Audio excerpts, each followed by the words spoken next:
안녕하세요. 건강 365 아나운서 최인경입니다. 출산 후에 겪을 수 있는 산후풍. 산후풍으로 고생하는 분들은 몸의 여기저기가 저리고 아프다는 말을 합니다. 산후조리를 못해서 그렇다. 산후풍은 평생 간다. 이런저런 얘기들이 많은데요. 산후풍으로 나타나는 통증의 원인, 증상을 완화하기 위한 방법, 예방을 위해서 산후조리뿐 아니라 임신 기간부터 조심해야 한다는 말은 어떤 의미인지, 그리고 산후조리에 있어서의 그렇다더라식의 오해는 없는지, 오늘은 산후조리와 함께 출산 후 나타날 수 있는 후유증인 산후풍에 대해서 알아보겠습니다. 건강 365 서영은의 가을이 오면 듣고 시작하겠습니다. KBS 라디오 건강 365 함께하고 계십니다. 출산 후에 오는 후유증을 산후풍이라고 하죠. 산후풍은 평생 간다는 말도 있고요. 산후풍으로 고생하지 않으려면 산후조리할 때부터 땀을 쭉 빼야 한다는 말도 합니다. 산후풍으로 고생하는 분들이 경험하는 후유증, 어떤 증상들일까요? 산후조리를 잘하면 산후풍의 걱정은 없는 걸까요? 경희대 한의대 황덕상 교수와 함께합니다. 교수님 안녕하세요. 네, 안녕하세요. 산후풍으로 고생하는 분들이 많은가요? 네, 여전히 산후풍으로 고생하는 분들이 많은데요. 네.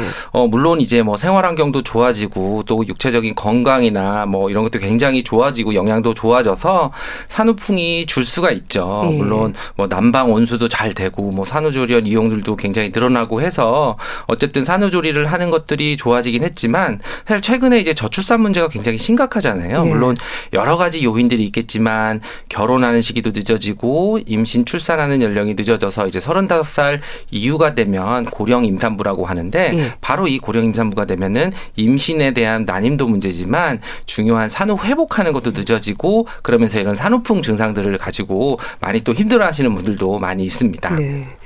그럼 일단 이 산후풍이라는 이름은 무슨 의미인가요? 그렇죠. 산후풍은 엄격히 얘기하면 이제 민간에서 사용되는 속어였고 어떻게 보면 이제 현역적 용어다 이렇게 볼 수 있는데요. 네. 분명히 이제 이게 어떤 우리나라 의료보험 체계에서 한국표준질병사인분류표에 산후풍이라고 하는 그 유코드가 잡혀 있어서 병증으로 인정은 받고 있지만 이 한자 그대로 산후풍이라는 단어가 그것을 특징을 하고 있는데 산후라는 건 당연히 이제 출산하거나 또는 유산하거나 조산하거나 이런 것들에 모든 포함하고 그 풍이라는 것들은 표현은 바람이 뼛속에 드는 느낌이다 또는 바람처럼 여기저기를 좀 옮겨다니면서 좀 아프다. 네. 그러면서 또 이제 감기 든 것처럼 열도 나고 후끈거리고 좀 땀도 나고 이럴 때 이제 우리가 산후풍 증상이어서 한약에서 이제 풍이라고 하는 단어를 쓰면 관절에 통증도 많이 있고 또는 저리거나 시린 느낌들이 많이 나타나는 게 이제 풍의 속성 이게 풍이라고 갖고 있는 뜻이라고 보니까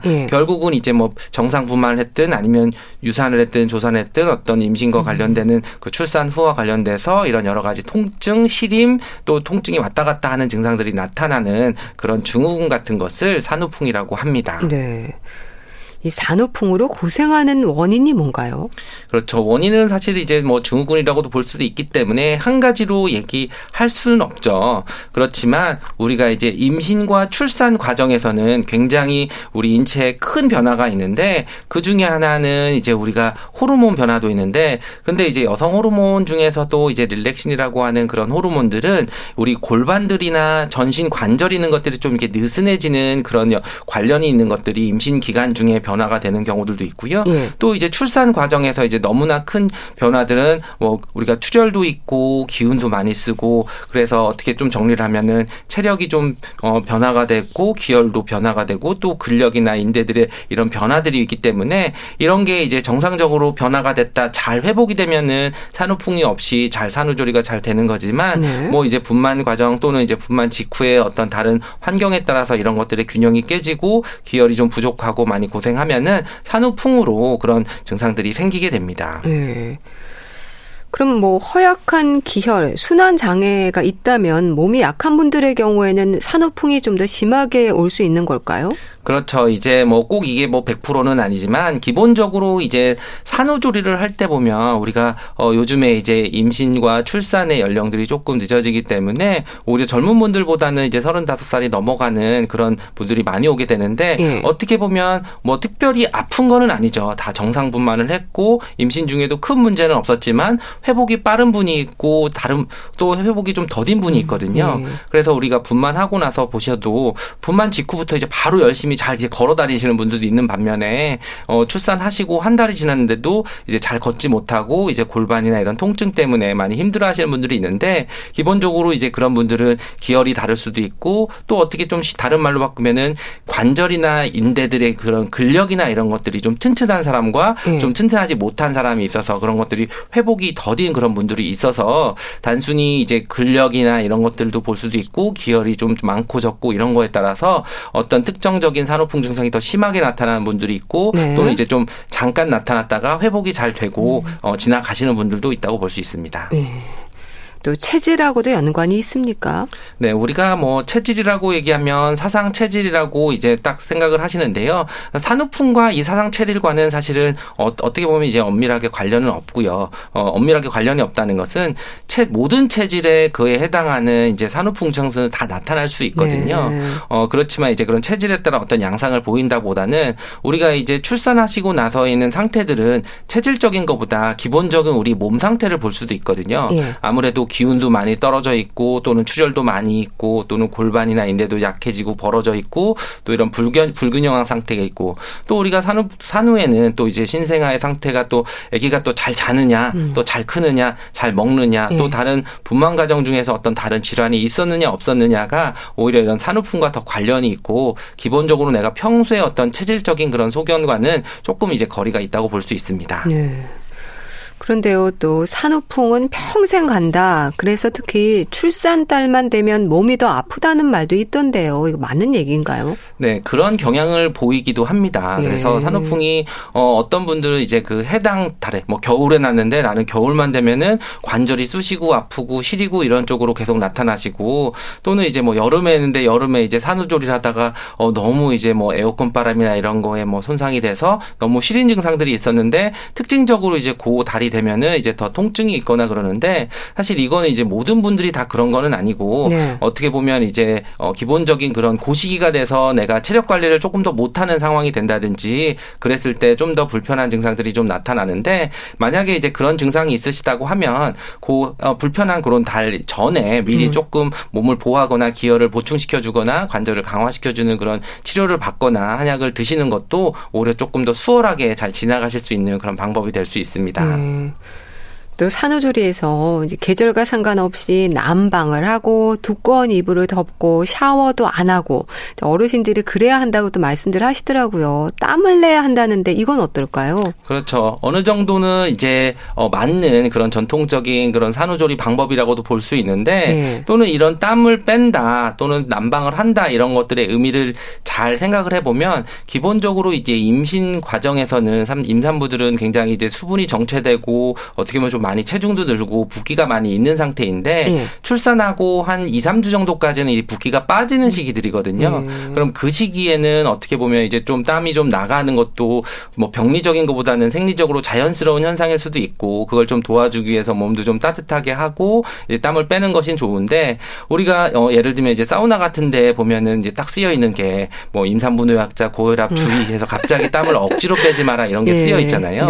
결국 이제 출산하고 나서는 기혈도 많이 부족하고 피도 부족한 상태인데 우리 몸에서는 어떻게 보면 땀도 이제 피에 해당하는 그런 수분인데 그런 걸 이제 나가지도 않는데 억지로 이제 너무 빼야 된다고 하게 되면 오히려 기혈이 더 약해지고 더 산후풍 증상이 심하게 나타날 수도 있기 때문에 이런 것은 이제 어느 정도 자연스럽게 나가는 거 있고 억지로 이렇게 상황을 봐서 몸 상태를 봐서 조절을 하시는 게 좋고 무조건적으로 무조건 땀을 빼야 된다. 뭐 한여름에도 너무 덥게 막 하고 뭐 난방을 한다. 이런 것은 하지 않는 것이 오히려 건강 산후 회복을 하는데 도움이 될 수 있습니다. 네.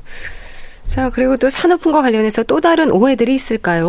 그렇죠. 산후풍이 이제 평생 간다. 뭐 네. 대부분 이제 그것 때문에 굉장히 난 이제 산후풍 증상이라고 하면 무서워하고 좀 어떻게 보면 이제 또 긴장도 더 하고 스트레스 많이 받으시는 분들도 있는데 산후풍은 분명히 이제 치료가 되는 거고 오히려 이제 평생 가는 거는 아니고 오히려 조금 시기에 따라서 산후풍이 좀 길게 가거나 치료 기간을 좀 길게 봐야 되는 분들도 있고 예. 치료가 좀 이제 빨리 신속하게 끝나고 회복이 빠른 분들은 차이는 있지만 평생 동안 뭐 절대 치료가 안 되면서 계속 통증이 있거나 이제 그런 것은 아니라고 볼 수 있습니다.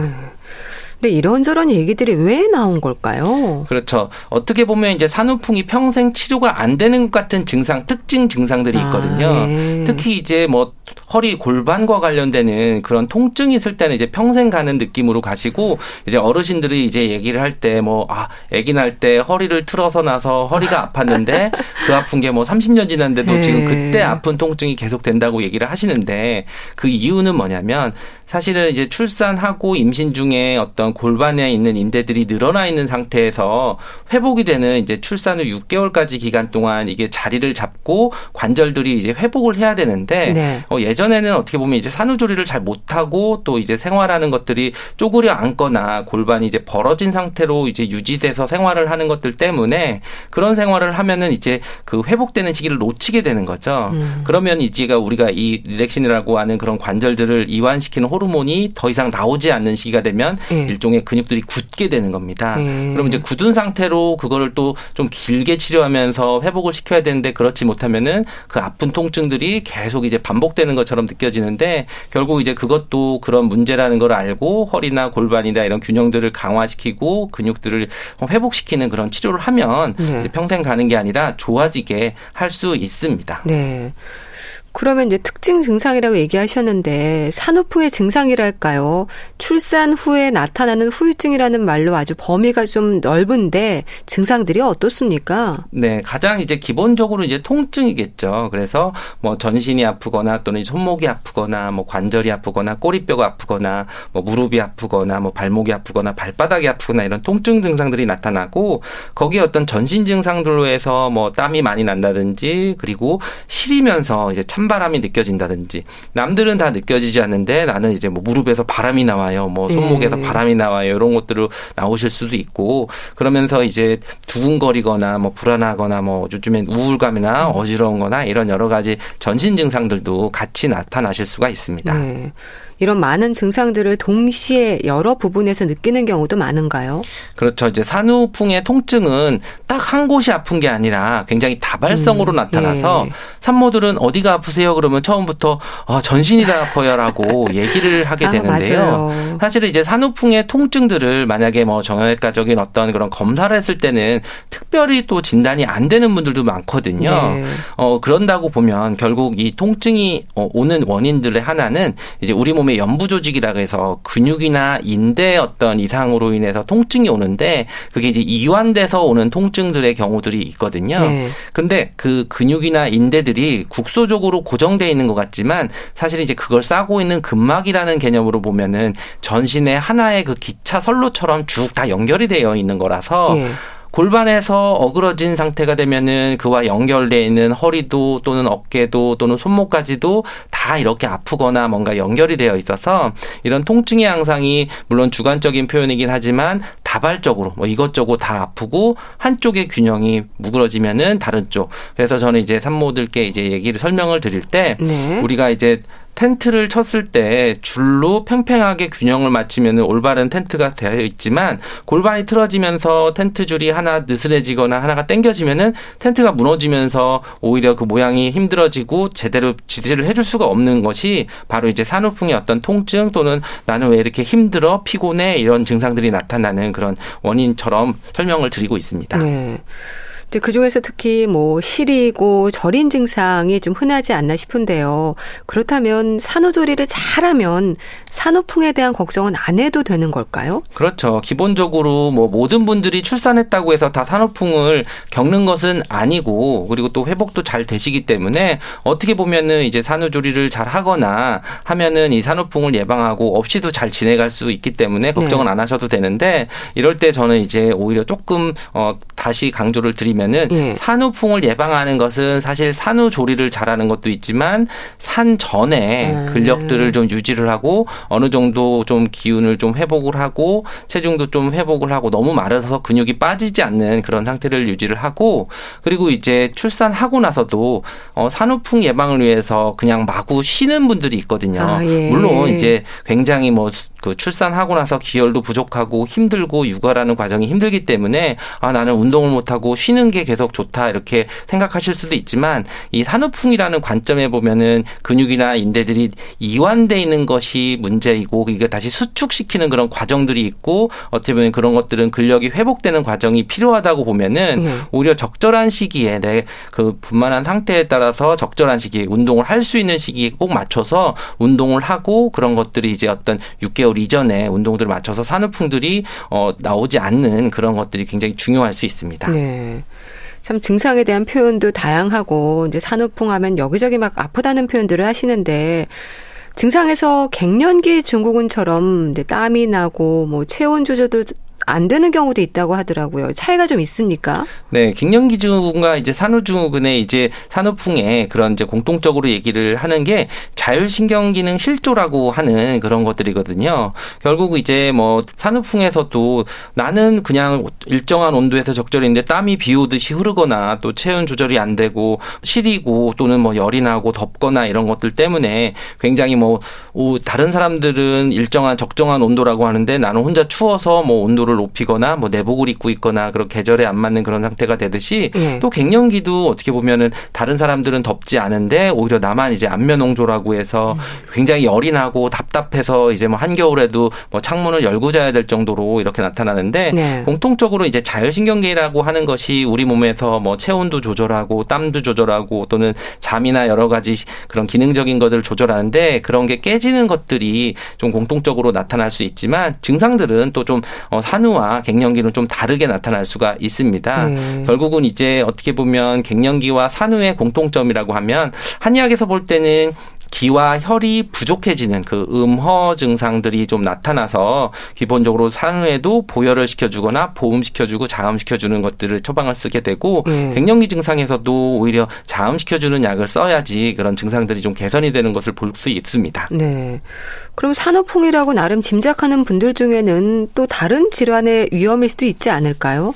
그렇죠. 이제 산후풍에서 이제 통증을 좀 보실 때 오히려 좀 주의하셔야 되는 경우들이 있는데 오히려 그냥 산후풍이라고 해서 가만히 있다가 이제 방치했다가 심해지는 분들이 간혹 있는데 출산 후에 이제 류마티스 관절염이나 이런 것들이 좀 심하게 오시는 분들이 있어서 이럴 때는 이제 오히려 뭐 조조광직이라 그래서 아침에 일어났는데 손발이 좀 뻣뻣하고 움직이지 않고 또 이제 관절 마디마디가 좀 이제 부풀어 오르는 것처럼 염증 반응들이 생기는 경우거든요. 그랬을 때는 이거 단순히 산후풍이야 또는 뭐 시간이 지나면 낫다 이렇게 생각하지 마시고 오히려 적절하게 정확한 진단 혈액 검사나 또는 엑스레이 검사를 통해서 이제 보셔야 되는 경우도 있고 또는 뭐 족저근막염이나 손목 터널 증후군이나 뭐 퇴행성 관절염들이 이런 심할 때 이럴 때 증상들은 어떤 본 통증들이 약간 구체적으로 딱 멈춰져 있는 경우들은 이런 어떤 다른 원인이 있을 수 있고 산후풍은 아까 처음에 말씀드렸듯이 왔다 갔다 좀 돌아다니고 어디가 아파 그러면 오늘은 여기가 아프고 내일은 저기가 아프고 좀 다닐 경우에는 좀 다른 그런 감별점들이 있습니다.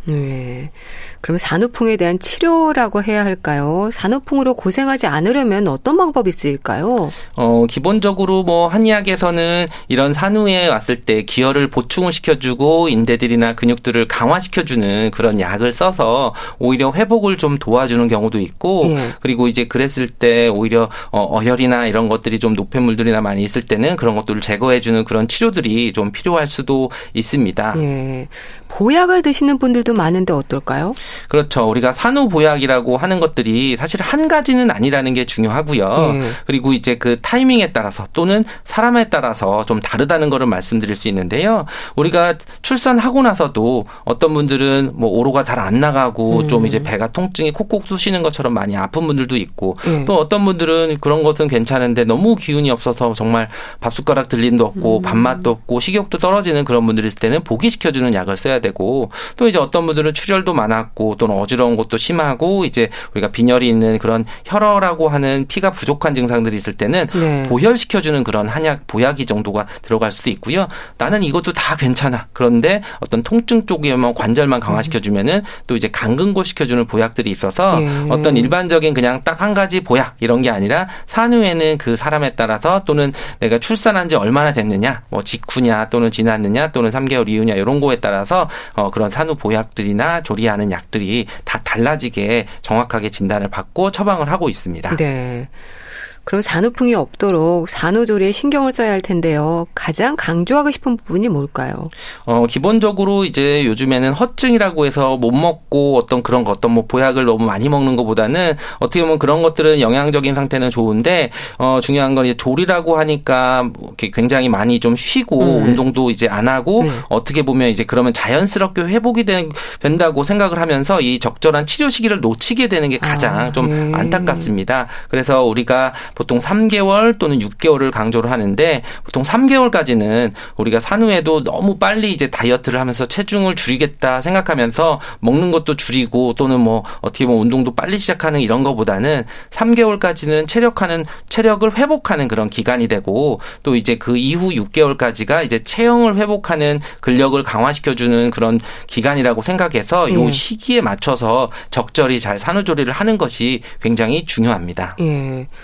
운동은 언제부터 어떤 운동을 해야 할까 사실 이 부분도 고민입니다. 그렇죠. 어떤 이런 시기에 따라서 운동이 굉장히 중요한데 이때는 이제 자연분만을 했느냐 제왕절개를 했느냐에 따라서 조금 차이가 있을 수 있습니다. 아무래도 이제 제왕절개를 하면은 그 상처도 회복되는 시기들이 있기 때문에 그런 경우에는 저는 이제 한 달 정도 지나면은 가볍게 이제 골반 운동부터 시작을 하는데 이럴 때는 하중을 주는 것보다는 이제 좀 누워서 스트레칭을 해주거나 하는 쪽에 골반 운동들을 해주는 거고 자연분만 하시면은 사실은 근력만 좋고 특정한 다른 질환만 없다고 하면은 출산 직후부터 좀 가볍게 운동을 하면서 회복을 시키는 게 중요한데 이것은 뭐 사람마다 개연차가 너무 큽니다. 어떤 사람은 정말 운동을 평소에 잘한 사람들은 빨리 시작하는 분들도 있고 평소에 이제 운동을 잘 못하고 근력도 약하신 분들은 좀 천천히 이제 계단식으로 살짝 늘려가는데 중요한 것은 6개월까지 꼭 운동을 꾸준히 하시는 게 좋고 운동을 뭐 어떤 운동을 할까 이렇게 질문도 많이 하시는데 어떻게 보면 이제 내가 해서 통증이 없는 것들은 모두 다 하다 보면은 이 골반들도 다 자극이 되고 하기 때문에 내가 쉽게 꾸준히 할 수 있는 운동을 찾으시는 게 좋습니다. 네. 음식에 대한 조언도 좀 주세요. 이제 산후조리 하면 미역국을 떠오르는 분들도 많은데 영양의 균형이 중요하죠? 네, 아무래도 이제 출산하시고 육아를 하시다 보면은 뭐 아기 보다가 밥 먹는 끼니 때를 놓치게 되다 보니까 굉장히 불규칙한 그런 식사 습관을 가지게 되고 오히려 그것 때문에 뭐 체중에 초기에 살이 다 빠진다고 해서 나는 회복이 빠르다고 오해를 하시는 분들이 있는데 오히려 산후에 너무 빠른 다이어트는 근육도 좀 줄어들고 여러 가지 산후풍 증상도 올 수도 있고 또는 한 2, 3개월째 체력 회복이 안 돼서 오히려 더 체중이 늘 수가 있어서 저는 어떻게 보면 이제 어떤 음식보다는 균형 있는 뭐 탄수화물도 먹고 단백질도 먹고 지방도 먹어주는 이런 균형 있는 식사를 될 수 있으면 규칙적인 시간을 물론 이제 육아도 좀 힘드시지만 좀 내 몸도 지키기 위해서 규칙적으로 식사를 좀 드시는 것을 좀 강조하는 편입니다. 네, 알겠습니다. 자, 오늘은 산후풍과 관련해서 말씀드렸는데요. 경희대 한의대 황덕상 교수와 함께했습니다. 말씀 감사합니다. 감사합니다. KBS 라디오 건강365 함께하고 계신데요. 바네사 윌리엄스의 Colors of the Wind 듣고 다시 오겠습니다.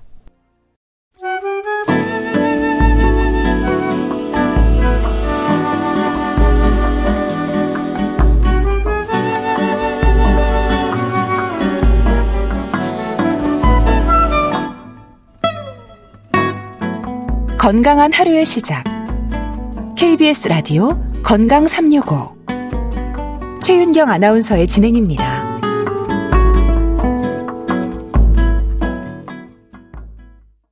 건강책 정보 북컬럼니스트 홍순철 씨와 함께합니다. 안녕하세요. 네, 안녕하세요. 오늘 소개해 주실 책은 암 환자들의 운동과 관련한 내용인가 봐요. 암 치유 기적의 운동. 어떤 책입니까? 이 책을 쓰신 분이 나영무 박사란 분인데요. 네.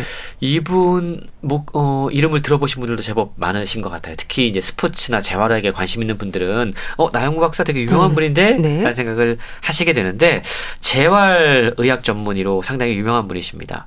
이분에게 별명이 따라 붙는데 국가대표 주치의라는 별명이 있다고 그래요. 예. 재활의학의 명의답게 부상과 통증의 원인에 대한 정확한 진단 그리고 운동을 통한 맞춤형 처방으로 수많은 태극전사들에게 다시 뛰는 삶의 기쁨을 안겨주었던 분인데요.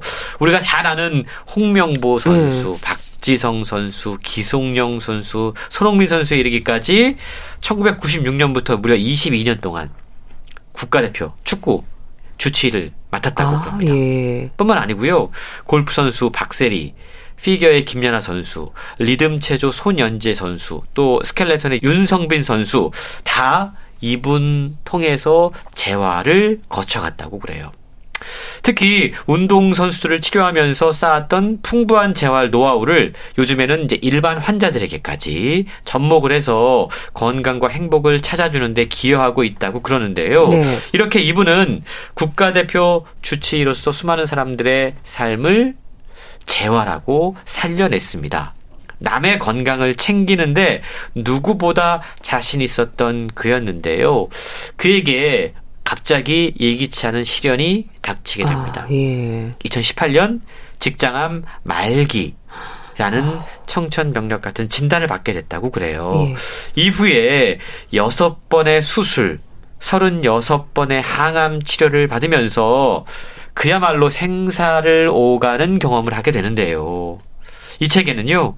생존 확률 5% 말기 암을 극복한 저자 나영무 박사의 치료 사례가 아주 자세히 소개가 되고 있습니다. 네.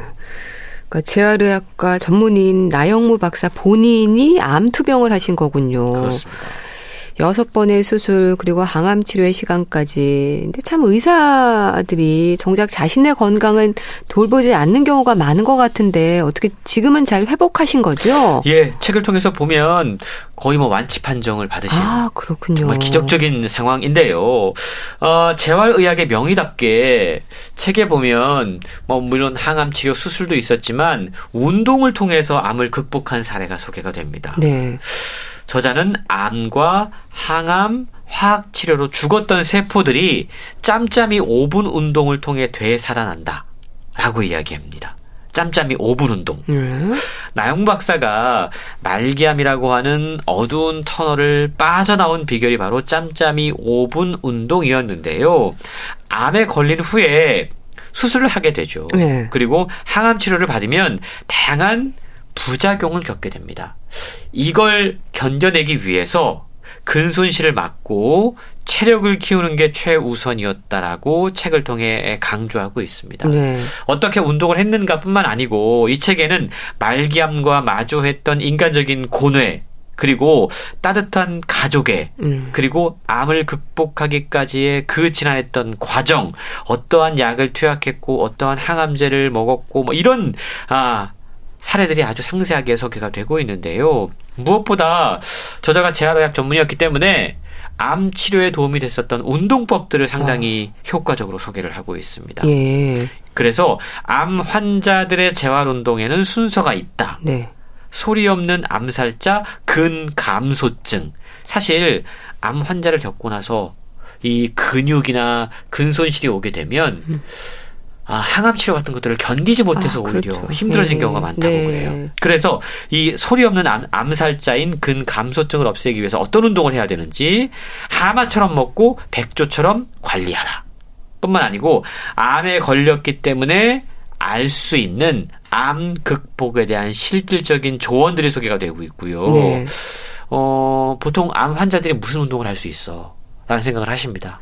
근데 의외로 할 수 있는 운동들이 많이 있다고 그래요. 네. 수술 전에 특히 해야 되는 운동, 또 침대에 누워서도 할 수 있는 운동, 그리고 저자가 고안한 신호등 운동법, 대표 8개의 암에 맞춰서 운동할 수 있는 다양한 운동법, 모두 75가지 다양한 상황별, 부위별 운동법들이 책에 소개가 되고 있습니다. 네. 아무래도 암 진단을 받고 수술과 항암으로 회복하기까지 환자로의 경험까지 더해지면서 이제 환자를 이해하는 마음도 컸을 텐데요. 암 환자 그리고 재활의학과 전문의로서 조언하는 운동법이라서 좀 실천 의지를 좀 더 높일 수 있지 않을까 싶긴 한데 사실 운동이 쉽진 않잖아요. 그렇습니다. 일반 사람들도 운동이 쉽지 않은데 그러니까요. 암 환자들이 어떻게 운동을 할 수 있을까 이런 의문을 가질 수 있을 겁니다. 그런데 저자는 책을 통해서 내가 운동하지 않았다면 나는 그 상황을 이겨내지 못했다라고 단언하고 있습니다. 예. 사실 암세포를 공격하는 무기들이 있는데 대표적인 게 이 항암 약물 치료입니다. 우리가 이제 항암 치료라고 이야기를 하죠. 네. 암세포가 참 영악하다고 그래요. 그래서 항암제가 우리 몸속에 들어오면 귀신같이 이걸 알아챈다고 그럽니다. 줄기세포, 혈관, 자신만의 은신처로 이 암세포가 잽싸게 몸을 숨긴다고 그럽니다. 예. 그러다가 항암제의 약발이 좀 떨어질 무렵에 이 다시 암세포가 발톱을 드러내고 맹렬한 힘을 폭발시키며 몸을 괴롭히는 거죠. 그러니까 항암 치료라고 하는 건 영악한 암세포와 고단한 숨바꼭질이다라고 이야기할 수 있는데요. 문제는 우리가 주변에서도 많이 봤어요. 항암 치료가 얼마나 고통스러운지 머리가 빠지고 손톱이 빠지고 이런 상황들 그러다 보면 항암 치료가 암 환자의 삶과도 삶의 질과도 직결된다는 걸 알 수가 있습니다. 더구나 항암 치료를 오래 반복하고 횟수가 거듭될수록 항암제의 독성이 우리 몸에 쌓이게 되고 더 많이 힘들어진다고 그럽니다. 그리고 항암제는요, 암세포뿐만이 아니고 우리 몸에서 빠르게 분열하고 증식하는 모든 세포를 함께 공격을 합니다. 네. 그러다 보니까 소화기관을 비롯해서 머리카락 세포, 골수의 조혈모 세포, 피부 세포, 구강, 장, 점막 세포, 정말 우리 몸 전신에 수많은 부작용들을 일으킨다고 그럽니다. 네. 그래서 저자 역시도 항암 치료를 받으러 가는 날이 다가오면 마치 도살장에 끌려가는 느낌이었다라고까지 고백하고 있습니다. 네. 하지만 항암 치료를 받은 후에 처음 며칠 동안은 너무 힘들다고 그래요. 근데 일주일 정도 지나면 기운이 약 50에서 60%가량 회복된다고 그럽니다. 근데 그때부터 자신이 운동을 했기 때문에 다시 다가올 항암 치료를 극복할 수 있었다라고 이야기를 하고 있는 거죠. 네. 그럼 일반인과 암 환자들의 운동법이 다를까 싶기도 하고요. 또 운동의 강도라든지 종목에 있어서는 환자들마다 조금은 다르지 않을까 생각이 되는데 이런 부분들에 대해서도 소개가 되고 있나요? 그렇습니다. 이 저자가 특히 이제 그 직장암이었거든요. 네. 근데 거기에 필요한 운동법들이 아주 집중적으로 소개가 되고 있어요. 그것뿐만이 아니고 다양한 어떤 암에 대해서 어떤 운동이 좋은지도 함께 소개를 하고 있는데 최근요 똑같은 부위의 암세포가 자라고 있어도 이게 케이스마다 그리고 1기냐 2기냐 3기냐 말기냐에 따라서 수술과 항암 치료의 예후가 다르다라고 이야기합니다. 그런데 분명히 공통적으로 나타나는 증상이 있어요. 뭐냐면 항암 치료를 하게 되면 암세포는 물론이고 정상세포까지 손상이 되고 그로 인해서 부작용을 겪게 되는 것. 이건 공통적으로 나타나는 현상입니다. 네. 그래서 저자는 그래서 운동을 해야 된다라고 강조를 하고 있는 겁니다. 운동을 통해서 앞서 이야기한 암 환자들의 소리 없는 암살자인 근감소증을 방지할 수 있기 때문에 면역력을 끌어올릴 수 있기 때문에 운동을 해야 된다는 건데요. 그 일환으로 나영우 박사가 암 환자들에게 제시하고 있는 게 바로 짬짬이 운동입니다. 짬짬이 운동. 잠깐 짬을 내서 5분 운동하는 것. 이것이 정말 큰 도움이 될 수 있다는 거예요.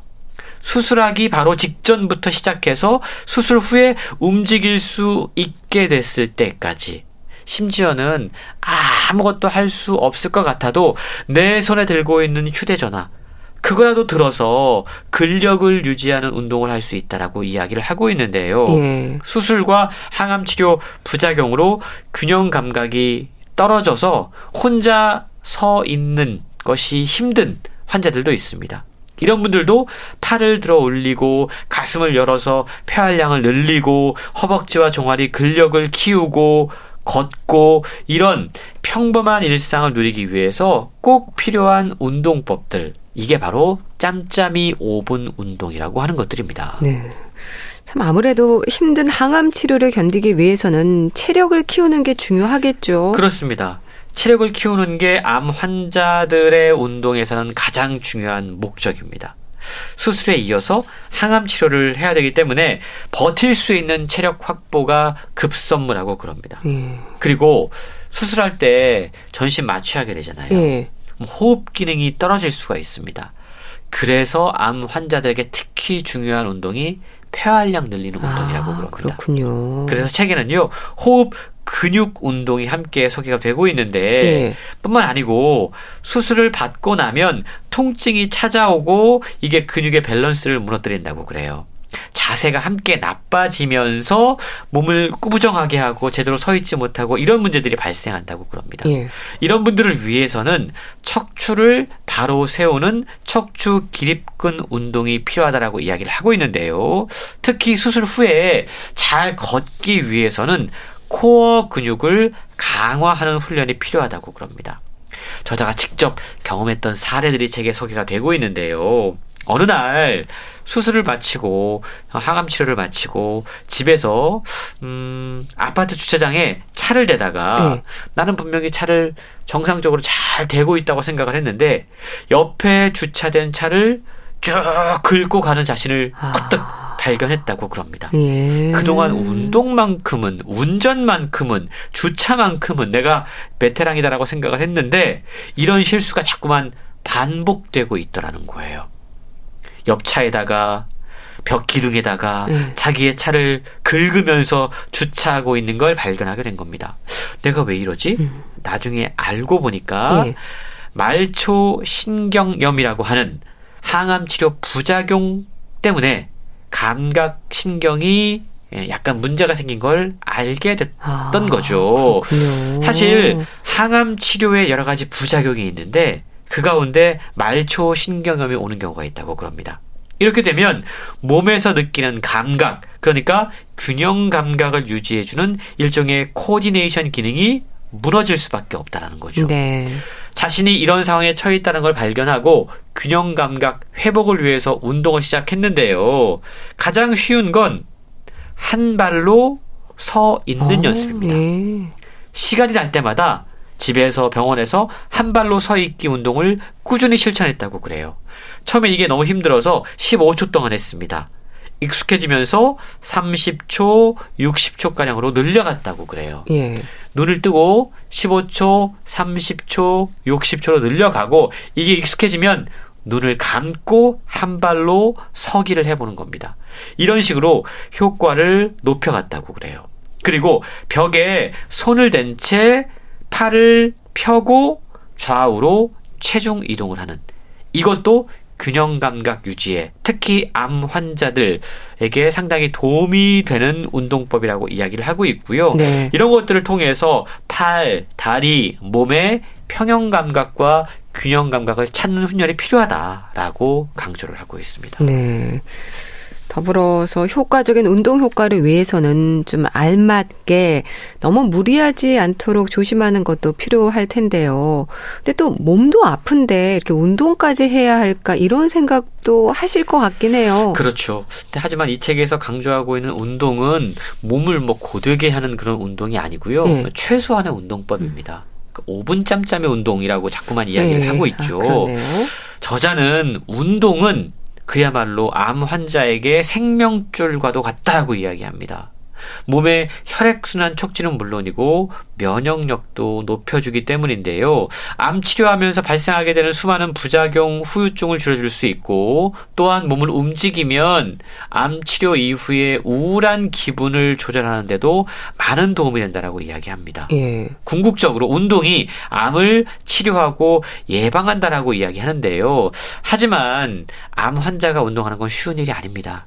컨디션 변화가 많기 때문에 저자 역시도 운동을 실천하기가 쉽지 않았다라고 고백을 하고 있습니다. 항암 치료를 하면 입안이 헐어서 거의 먹지도 못하고요. 손발 통증이 심해서 걷는 것도 힘들고요. 관절도 아프고 근육도 뭉쳐있고 균형을 잃을까 봐 두렵고 움직이는 게 힘들었다라고 고백을 합니다. 하지만 그럼에도 불구하고 운동을 실천을 했는데요. 암 환자의 운동에 있어서 가장 중요한 요소는 자신의 몸 상태를 잘 아는 거다라고 이야기합니다. 네.